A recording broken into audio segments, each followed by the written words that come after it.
Part of the difficulty arises from the current, scientifically oriented blend of rationalism. It lies in the way in which the individual is defined.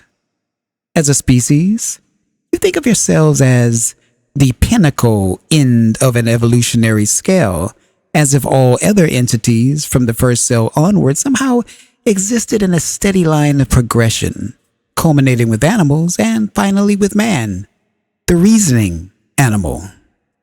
With all of that progress occurring, of course, by chance, incidentally.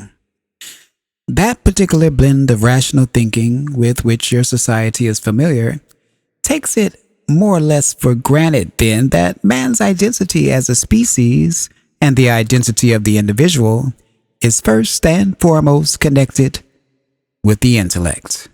You identify yourselves with your intellect primarily, casting aside as much as possible other equally vital elements of your personhood.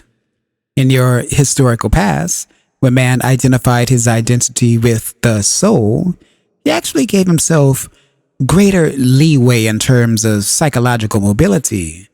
But eventually, the concept of the soul as held resulted in a distrust of the intellect. That result was the inevitable follow-up of dogma. Period.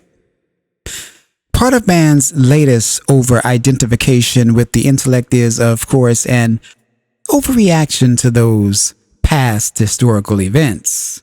Neither religion nor science grant other creatures much subjective dimension, however. You like to think of yourselves again as the reasoning animal in terms of your species. However, animals reason.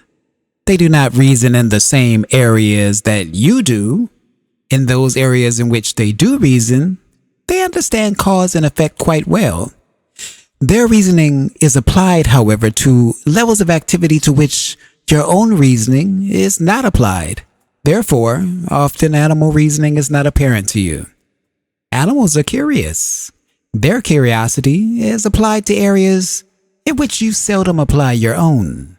Animals possess a consciousness of self, and without the human intellect, you do not need a human intellect to be aware of your own consciousness. Animals, it is true, do not reflect upon the nature of their own identities as man does, but this is because that nature is intuitively comprehended. It is self-evident. I only want to show you that the sense of identity need not be inevitably coupled with the intellect exclusively. Your intellect is a part of you, a vital functioning portion of your cognitive processes, but it does not contain your identity.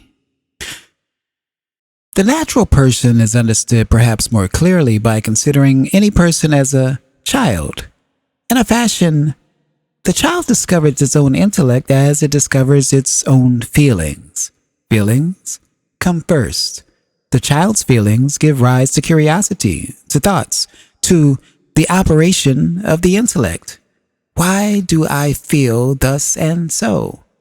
Why is the grass soft and the rock hard? Why does a gentle touch soothe me, while a slap hurts me? The feelings and sensations give rise to the questions, to the thoughts, to the intellect. The child, in a fashion, feels. Its own thoughts rise from a relative psychological invisibility into immediate vital formation. There is a process that you have forgotten.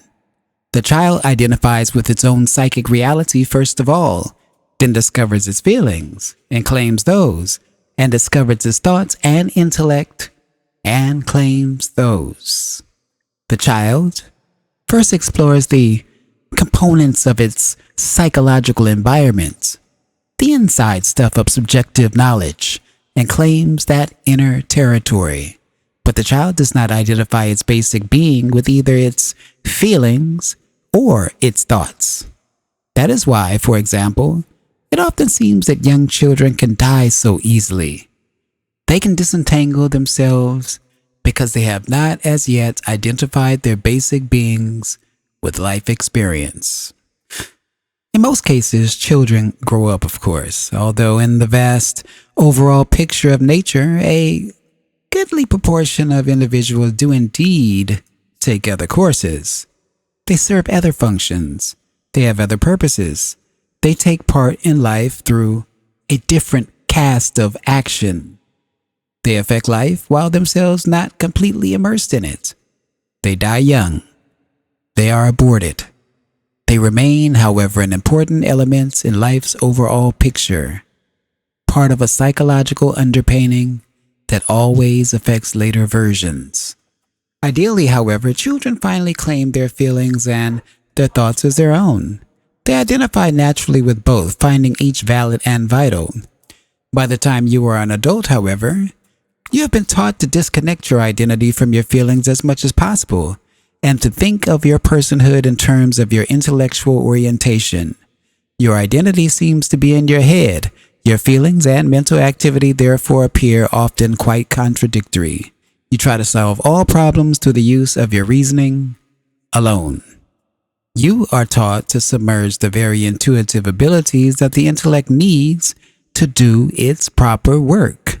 For the intellect must check in with the feeling portions of the self for feedback, for support, for knowledge as to biological conditions. Denied that feedback, it can spin on endlessly in frenzied, dry runs.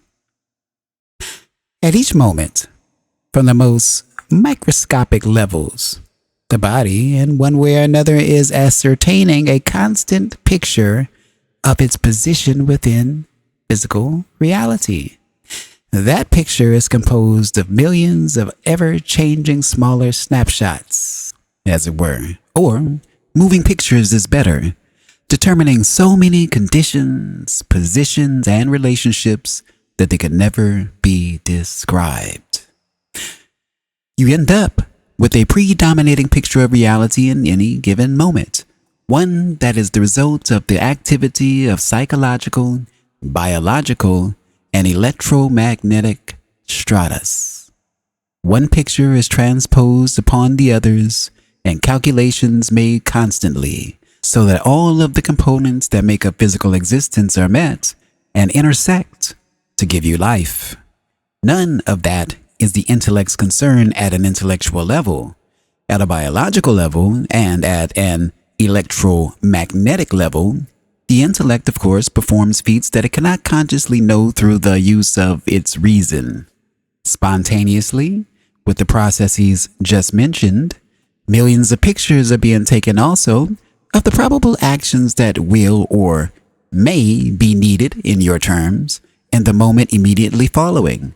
From microscopic action to the motion of a muscle, the driving of a car, the reading of a book, or whatever.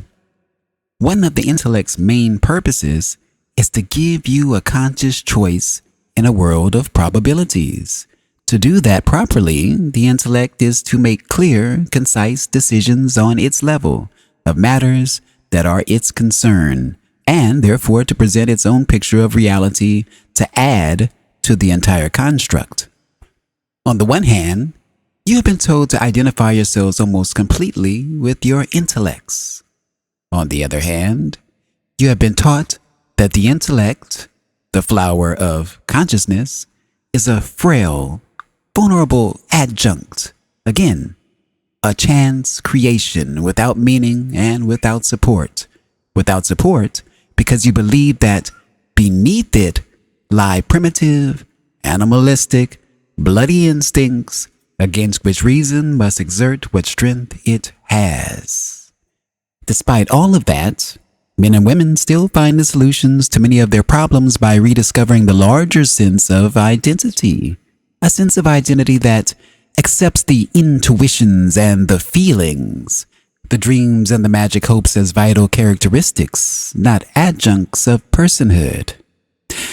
When I tell you to remember your own natural persons, I do then want to remind you not to identify with your intellects alone, but to enlarge your scopes of identity.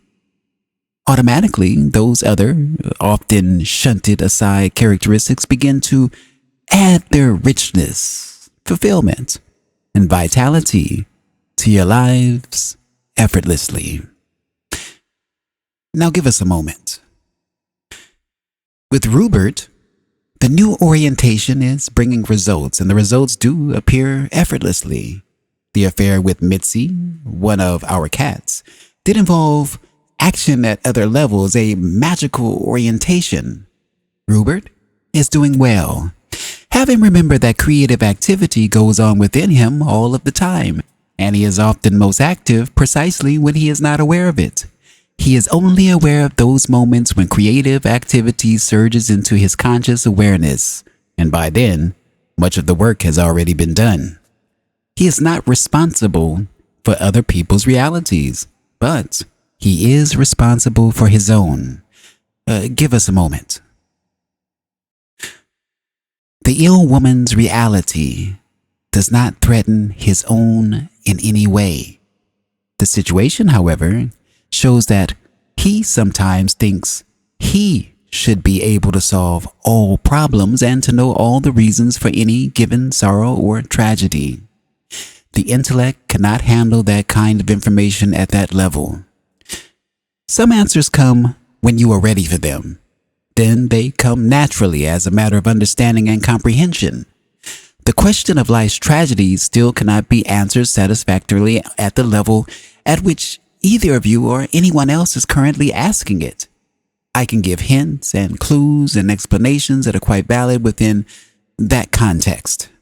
As a matter of fact, the kind of literal answers that you may think you want can indeed lead you somewhat astray in terms of the larger picture. So, Rupert must say, that is not my province. Send energy, a note now and then. But the particular problem, the specific problem, is the woman's, not Rupert's. The reason for the problem is a philosophical concern of Rupert's and of yours, but it is one whose answer, or answers, will gradually unfold. All of this information I consider necessary, again, to provide an overall atmosphere or comprehension that will allow the release of your own vitalities and strengths in an effortless manner. In such a way, your own problems begin to dissolve. The kind of orientation I am speaking of represents the truest picture I can give you of man's natural relationship with himself and the world. This is how it works. This is physical.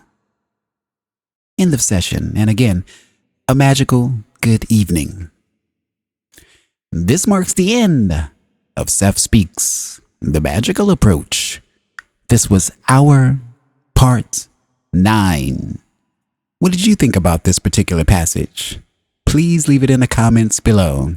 And don't forget to check out the quiz that accompanies this one, and also, and most importantly, the summary or Cliff Notes video that I'll be uploading.